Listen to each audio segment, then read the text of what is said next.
he just takes the racing game so far like a duck to water. He's been quite a pleasure to work with right from the day we broke him in. He was sort of one out of the box, and he turned up sort of, sort of late sort of autumn, and he was just turning into his winter coat, and he sort of looked off, but he wasn't much to look at. But Christ, he's really furnished, and with the break he's had and come back this time, and yeah, like I'm really impressed with the type he's turned into.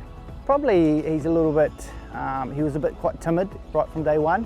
He was sort of a horse that sort of you had to approach with a little bit of caution, not the fact that he was going to do anything naughty. He was just a little bit wary and took a little while to trust, but now we've built that trust with him, and he's a great horse to have around.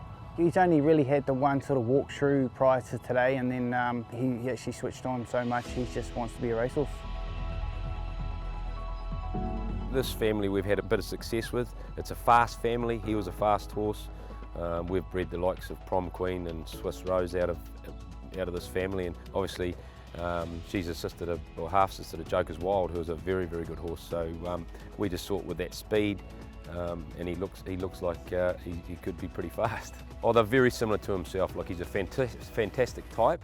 They're very strong. He leaves a very correct horse. And so they look early maturing, and they look fast. This Colt's in the mould of his father, and as I say, he was a mature horse as a 2-year-old, and his progeny looked the same. I think to the potential purchaser and buyer of this horse, I think they won't have to wait long. I think they'll be able to sort of put the pressure on them and sort of pedal to the middle a little bit, and I think he'll cope.